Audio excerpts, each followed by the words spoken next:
एक छोटा सा गांव है। इस गांव में जानवर और चिड़िया से सारा गांव हरा भरा रहता है। और भी बहुत कुछ है इस गांव में। यहाँ कुछ ऐसा भी है जहाँ गांव के लोग कभी वहां जाने का नाम भी नहीं लिया करते थे कोई भी। उस जगह को बरसात की काली रात कहा जाता था। वहाँ कुछ ऐसा है कि अजीब अजीब सी आवाज आने लगती है, जैसे कि कोई बुला रहा है गांव वालों को।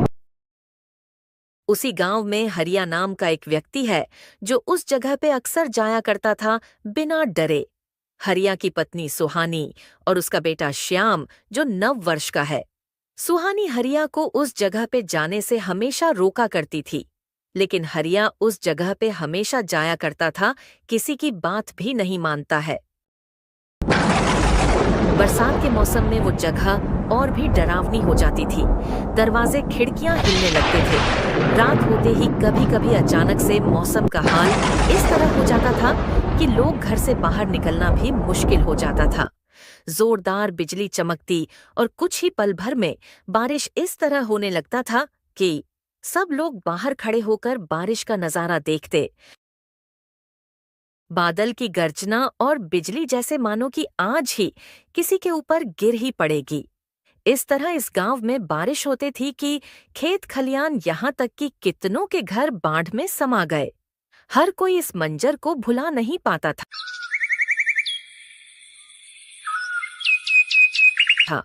तभी एक दिन हरिया की पत्नी सुहानी बोली हरिया को,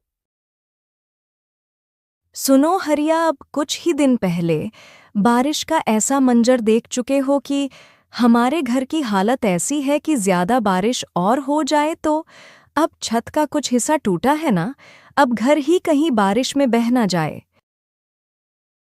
तुमने सही कहा सुहानी। हमारे छत की हालत ऐसी हो गई है, बारिश का पानी सीधे हमारे ऊपर ही गिरेगा। हमारे पास इतने पैसे भी तो नहीं है जो हम अपने छत की मरम्मत कर सके। हरिया के घर की हालत ऐसी थी कि ना ही उसके पास पैसे थे, ना ही कोई और रहने का ठिकाना। जो भी कुछ था उसका वही टूटा फूटा घर जो इनको हर बारिश में समस्या उठानी पड़ती थी। उनके पास कोई और दूसरा उपाय भी नहीं है किसी और के घर जा सके। हरिया मेहनत मजदूरी करता और उसकी पत्नी सुहानी जो दूसरे के घर का साफ सफाई का काम किया करती थी। तब जाके इनके घर का चूल्हा जलता था। किसी दिन तो हरिया के पास काम नहीं होता था। उस दिन हरिया के परिवार भूखे ही सो जाते थे। ये दिन उनको हमेशा देखना पड़ता था। चाहकर भी वो कुछ नहीं कर सकते थे।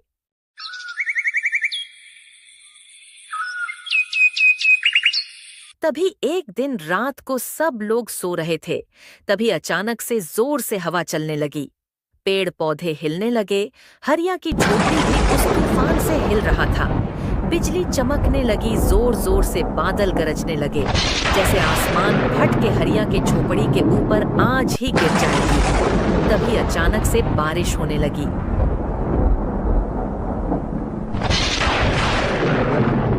हरिया एक जगह पे सो रहा था।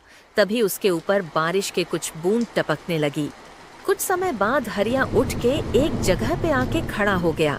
जैसे हरिया ऊपर देखा, उसके छत के कुछ हिस्से उड़ गए हुए थे बारिश की वजह से। तभी हरिया ने अपनी पत्नी और बेटे को जगाया। हरिया, छत तो पूरी उड़ गई, अब क्या होगा? श्याम को ठंड लग जाएगी। भगवान हमें क्यों ऐसी सजा दे रहा है? सुहानी, तुम श्याम को लेकर कोने में कपड़े से ढक लो, मैं कुछ करता हूं। हरिया, तुम जाओ दूसरे के घर पे, उनको बोलो हमें एक रात अपने घर में बिताने को दे देते तो अच्छा होता। तुम्हें लगता है हमें कोई अपने घर में एक रात बिताने देंगे? सब लोग तो हमें पास में बैठाना भी नहीं चाहते। अब हमें ऐसे ही रात बिताना होगा। सब लोग एक जगह पे खड़े होकर पूरी रात बारिश में बिताई। सुबह होते ही सब लोग उस मंजर को भूल गए। सुहानी, अब हमें कुछ करना होगा, नहीं तो अगली बार बारिश आया तो हम सब कहीं बीमार न हो जाएं। हमको कौन पैसे देगा इस गांव में? जल्दी हमें कोई काम भी नहीं देना चाहता है, तो हमें पैसे कौन देगा? लगता है हमें उस जगह पे जाना होगा शायद। शायद मैं वहीं जाऊं। नहीं हरिया, तुम फिर से उस काली जगह की बात कर रहे हो। मत जाओ, मत जाओ वहां। वहां से कोई सही सलामत नहीं लौटा। पर हमारे पास अब कोई और चारा नहीं बचा है सुहानी। गांव वाले कहते हैं कि वहां कुछ है, कुछ रहस्यमयी। लेकिन शायद वही हमारी आखिरी उम्मीद है। मैं देखता हूं, अगर वहां सच में कुछ है तो शायद हमारी मदद हो सके। कई लोगों को तो वहां कुछ न कुछ मिला है।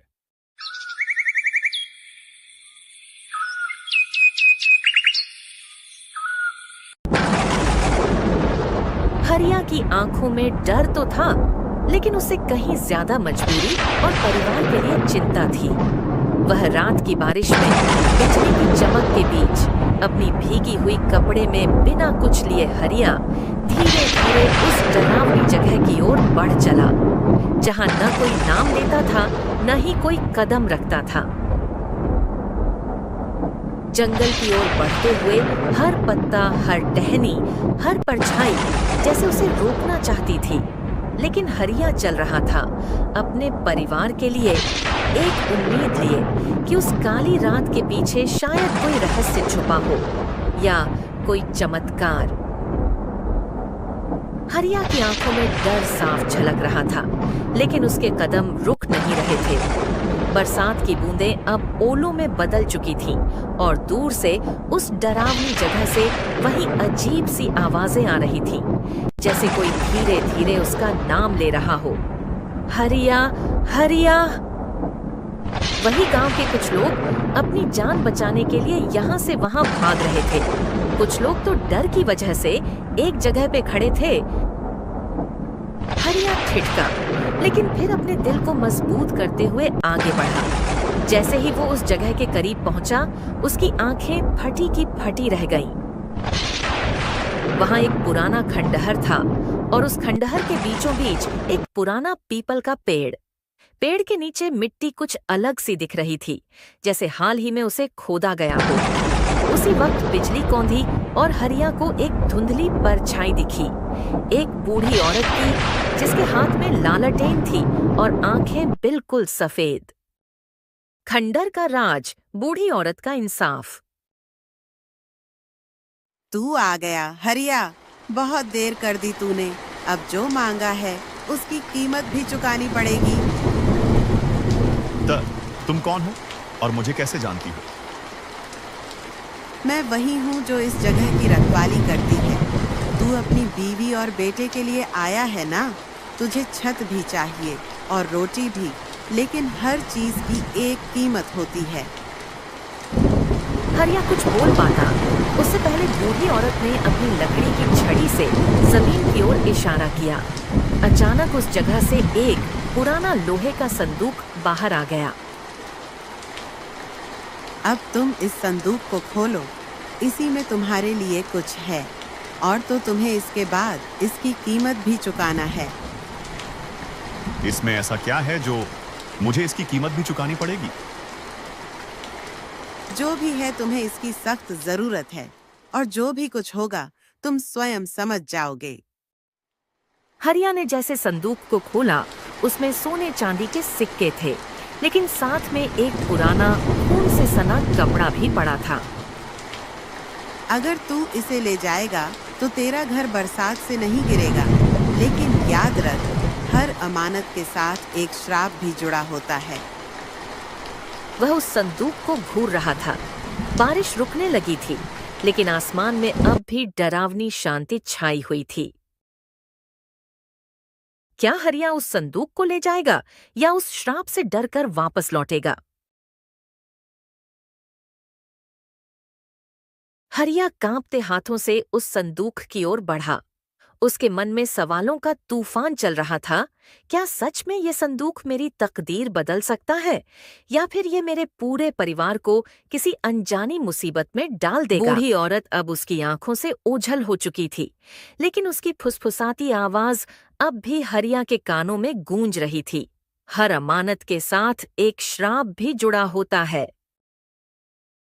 हरिया ने गहरी सांस ली और संदूक को उठाया। भारी था, बहुत भारी। लेकिन उसके भीतर एक अजीब गर्माहट थी, जैसे कोई शक्ति उसमें समाई हो। वो तेज कदमों से वापस झोपड़ी की ओर भागा। झोपड़ी अब भी कांप रही थी, लेकिन सुहानी और श्याम एक कोने में दुब के बैठे थे। हरिया, कहाँ थे तुम? हम तो डर ही गए थे। मैं हमारे लिए कुछ लेकर आया हूं सुहानी। ये संदूक। हरिया ने जैसे ही संदूक को जमीन पर रखा, झोपड़ी के ऊपर से पानी टपकना बंद हो गया। दरवाजे और खिड़कियां अचानक से शांत हो गईं, जैसे सब कुछ ठहर गया हो। सुहानी ने संदूक खोला। सोने चांदी की चमक उसकी आंखों में चमक उठी, लेकिन तभी उस खून से सने कपड़े पर उसकी नजर पड़ी। ये क्या है हरिया? ये कपड़ा, इसमें खून क्यों है? हरिया भी चौंक गया, लेकिन फिर उसे याद आया बूढ़ी औरत का वो वाक्य, हर अमानत के साथ एक श्राप भी जुड़ा होता है। उसी वक्त श्याम जोर से चिल्लाया, बाबा देखो, दीवार पर कोई परछाई है।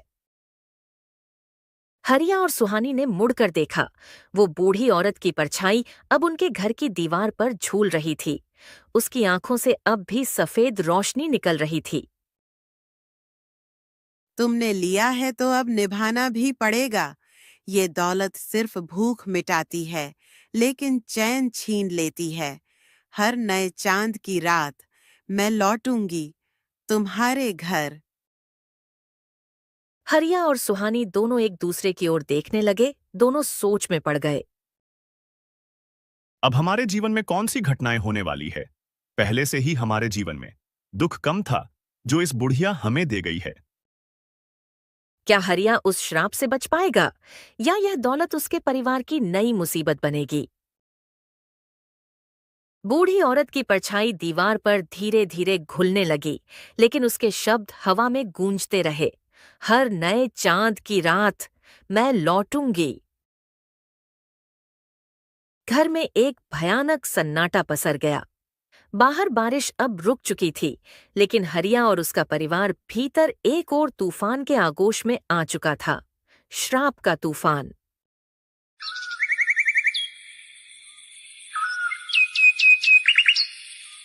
अगले दिन गांव में जैसे चमत्कार हो गया। हरिया का घर सूखा था, छत अब बिल्कुल ठीक लग रही थी। कोई समझ नहीं पा रहा था कि कैसे। लोग हैरान थे और बातें करने लगे। अरे भाई, हरिया का घर तो जैसे किसी जादू से नया हो गया हो।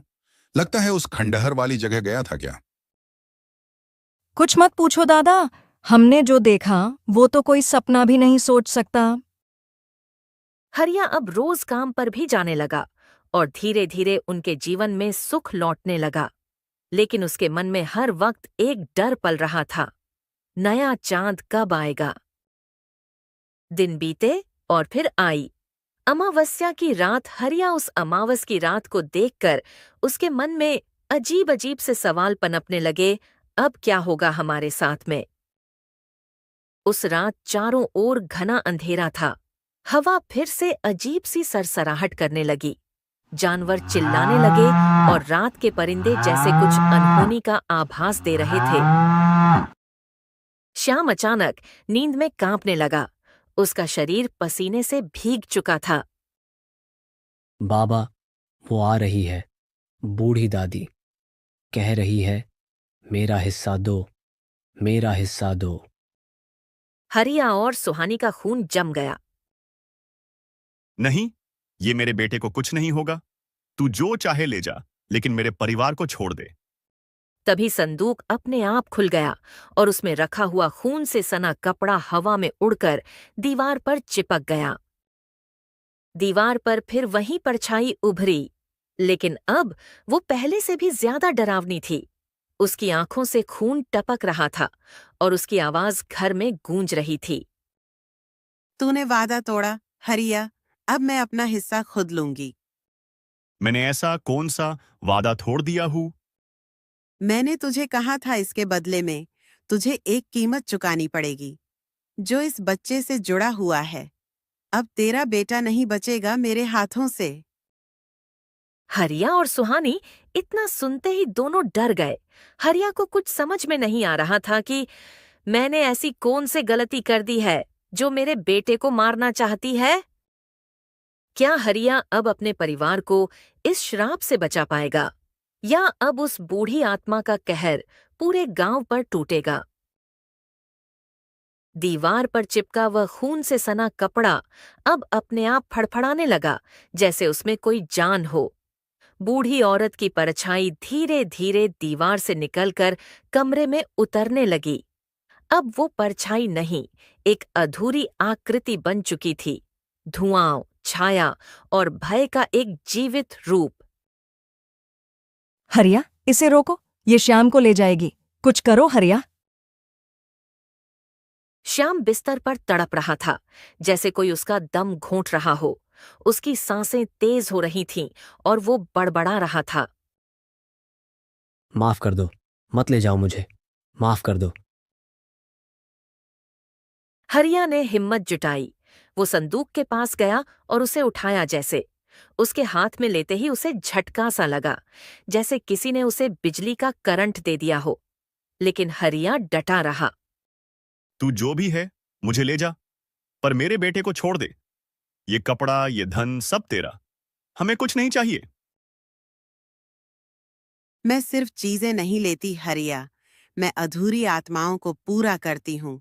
जब तक मेरे खून का बदला नहीं मिलेगा, मैं लौटती रहूंगी। तभी घर के बाहर एक तेज आंधी चली। छत हिलने लगी, लेकिन उसी समय गांव का बुजुर्ग रामलाल दौड़ता हुआ आया। उसके हाथ में तुलसी और गंगा जल था। हरिया, ये ले, इससे उस आत्मा को रोका जा सकता है। ये श्राप वर्षों पुराना है। इस खंडहर में कभी एक औरत को जिंदा जलाया गया था, वही आत्मा है ये।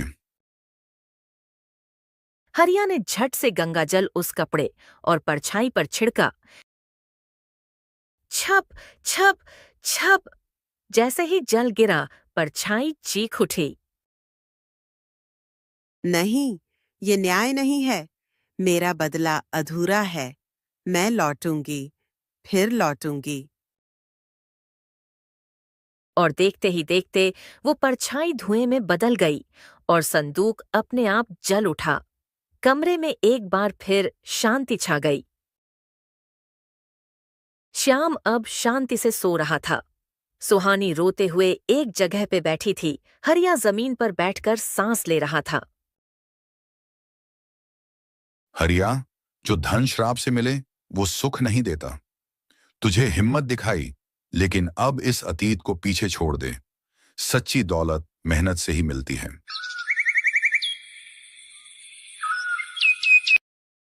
सुबह हुई। बारिश थम चुकी थी। सूरज की पहली किरणें हरिया की झोपड़ी पर पड़ीं। वो संदूक अब राख बन चुका था, और शायद उस आत्मा की पीड़ा भी। लेकिन गांव में अब भी जब अमावस्या की रात आती, लोग खंडहर की ओर देखने से डरते थे, क्योंकि वो आवाज हरिया हरिया अब भी कभी कभी सुनाई देती थी, जहां भय खत्म नहीं हुआ बल्कि केवल छुप गया था। कुछ महीने बीत गए। हरिया ने अब वह जगह छोड़ दी थी। उसने गांव के बाहर एक छोटी सी जमीन पर मिट्टी का नया घर बनाना शुरू कर दिया था। सुहानी और श्याम अब पहले से बेहतर थे, लेकिन उनके चेहरों पर एक अजीब सी उदासी हमेशा बनी रहती। पर वह श्राप, क्या वो सच में खत्म हुआ था? एक रात, अमावस्या, पूरा गांव एक बार फिर अंधेरे में डूबा हुआ था। आसमान में एक भी तारा नहीं था। हवा में अजीब सी ठंडक और गंध थी, और बिजली की कड़कड़ाहट से पल भर में बारिश के लपटों में पूरा गांव फिर से समा गया, जैसे कोई पुराना जख्म फिर से खुल गया हो। एक रात, अमावस्या। श्याम, जो अब थोड़ा बड़ा हो चुका था, उस रात नींद में करवटें बदलता रहा। अचानक उसकी आंखें खुलीं और सामने खिड़की में उसे वही बूढ़ी औरत की धुंधली परछाई दिखी। बिल्कुल वैसी ही, सफेद आंखें, सिर झुका हुआ और हाथ में वो लालटेन। बाबा, बाबा उठो, वो फिर आ गई। हरिया जागा। उसे लगा ये कोई सपना होगा, लेकिन जैसे ही उसने खिड़की की ओर देखा, वहां सचमुच वो परछाई खड़ी थी। लेकिन इस बार उसकी आंखों से खून नहीं, आंसू बह रहे थे। बूढ़ी आत्मा की करुण आवाज। मैं श्राप नहीं हूँ, मैं इंतजार हूँ। मुझे न्याय चाहिए।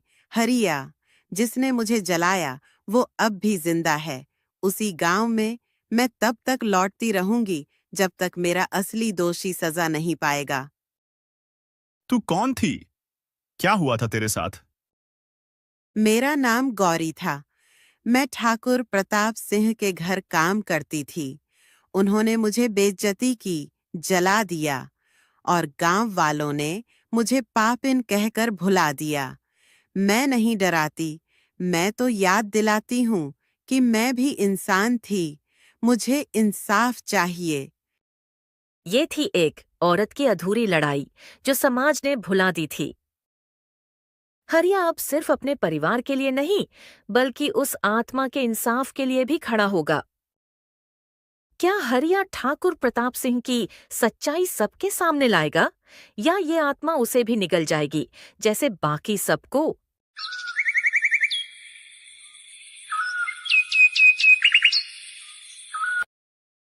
सुबह होते ही हरिया ने निर्णय ले लिया। अब वह चुप नहीं बैठेगा। अगर उस आत्मा को शांति चाहिए तो उसे न्याय मिलना ही चाहिए। क्या पागल हो गए हो हरिया? ठाकुर प्रताप सिंह से कोई नहीं भिड़ता। वो आज भी गांव के सबसे ताकतवर आदमी है। जिस औरत को उसने जिंदा जला दिया, उसे इंसाफ दिलाना जरूरी है सुहानी। वो आत्मा पापिन नहीं है, वो पीड़ित है। और जब तक हम खामोश रहेंगे, ऐसे ठाकुर और भी औरतों को जला देंगे। हरिया सबसे पहले गया रामलाल दादा के पास, गांव का एकमात्र बुजुर्ग जो सच्चाई जानता था। दादा, मैं उस गौरी के बारे में जानना चाहता हूं। उसके साथ ऐसा क्या हुआ है जो आत्मा बन गई है? गौरी एक भोली सी लड़की थी। ठाकुर के घर काम करती थी। वो रात सबको याद है, लेकिन सबने मुंह फेर लिया। ठाकुर ने कहा वो डायन है। लोगों ने मान लिया। मैं चुप रहा बेटा, लेकिन आज भी वो रात मेरी नींद चुरा लेती है। अब चुप नहीं रहना है दादा। जो हुआ उसे गांव को बताना होगा, ताकि आत्मा को मुक्ति मिले और इंसानियत को शर्म ना आए।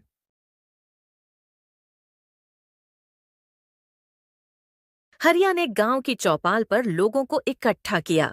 पहले तो लोग हंसने लगे। अरे ये मजदूर क्या न्याय दिलाएगा? भूत प्रेत की बातों से क्या होगा? लेकिन जब रामलाल खड़े हुए और बोले तो सब सन्न रह गए। हम सब ने गौरी को मारा नहीं, जलाया था। ठाकुर के झूठ के आगे हम झुक गए, लेकिन अब समय है कि उसकी आत्मा को सच्चा इंसाफ मिले।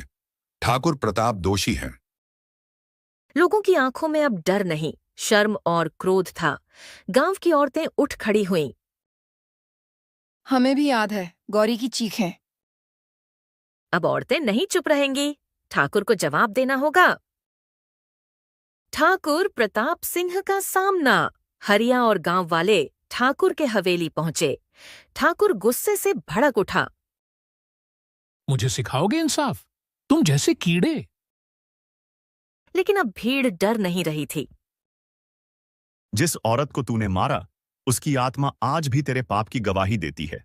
अब या तो तू पंचायत के सामने सच्चाई कबूल कर, या कानून के हाथ तेरे गिरेबान तक खुद पहुंचेंगे।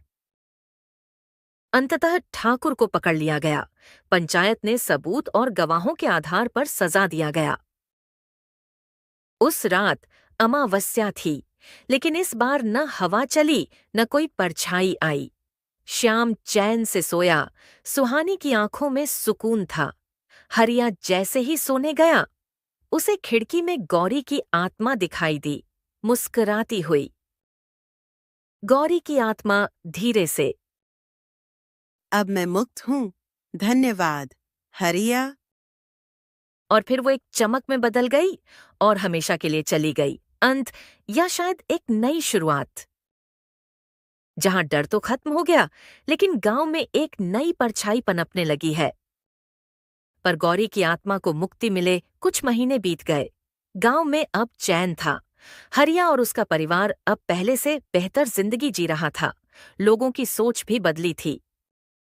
अब औरतों की आवाज सुनी जाने लगी थी और अत्याचार के खिलाफ बोलने का साहस बढ़ा था। लेकिन शांति जितनी लंबी होती है, भय और डर का साया उतना ही गहरा बनने लगता है। एक रात शरद पूर्णिमा थी, जब चांद पूरा था और चांदनी दूध की तरह बह रही थी। गांव के तालाब के पास से एक औरत की हंसी सुनाई दी। हा हा हा, मैंने कहा था ना, कोई नहीं बचेगा।